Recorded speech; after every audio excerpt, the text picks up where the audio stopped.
Kent take control with 100-run opening stand. Kent would have finished their innings a little disappointed. Their top order had fired, but when put under pressure, their lower order had crumbled. The last 6 wickets fell for 48 runs when they had the potential for a big score, but they'd struck early with the ball. Derbyshire 1 for 1 at the start of day 2. That was soon 1 for 2. Deploy out to Stewart, second ball of the day. Madsen started in aggressive mood. Gilchrist pulled for 6 early in his innings, but the bowler had his revenge. He got his man nicking off for 14 in his next over. Godalming and Critchley gave Derbyshire something to cling on to, the pair taking the total past 50 and starting to look like they might hang around. But with the score up to 71, Critchley had a swing at a Stewart ball outside off, only to depart for a run of ball 27. And Stewart had his fourth. Wood on his way without scoring, the off bail flicked. Derbyshire held on through to lunch, going into the break at 78 for 5, Kent with all the momentum so far. Brooke Guest went soon after lunch, out LBW to Podmore, and Derbyshire were now 6 down, still 20 runs short of 100. Anuj Dal tried to instigate a fight back, lifting Stewart over the slips for 6. But the bowler hit back. Dal dealt with 5 for Stewart as the edge sailed into Leaning's hands. Connors was defiant when he came to the crease, recognising that they still had to make their way past the follow-on point.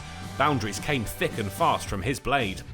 And his ballistic batting took them to 100 runs with another boundary, and he kept up the onslaught, soon passing Godalming's total, with 6s raining down around the ground. And the captain wouldn't be there to help him for much longer, out to Gilchrist, Leaning's catch off camera, but the reaction told you everything you needed to know. It was a special piece of fielding. Aitchison immediately took a leaf out of Connor's book, a casual flick, timed, lifted over the ropes for 6. Connor's approach would be his downfall though. Another big swipe over the leg side, sent sailing straight into the hands of Daniel Bell-Drummond.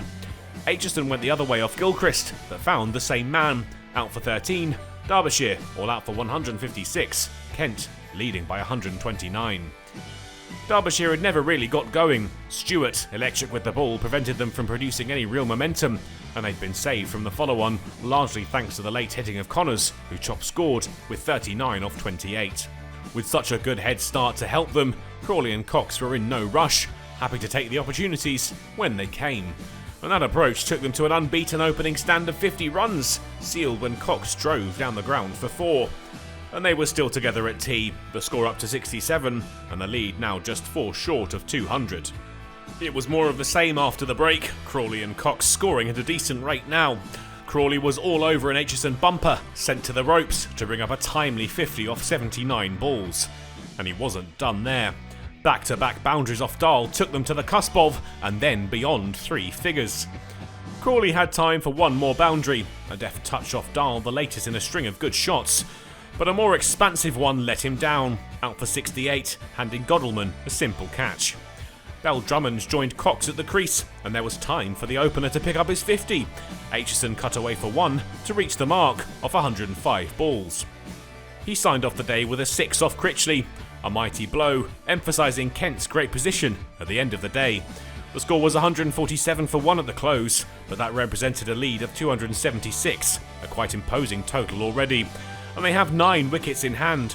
Derbyshire are still in with a chance, but they need those quick scalps. That's a must when they return on day 3.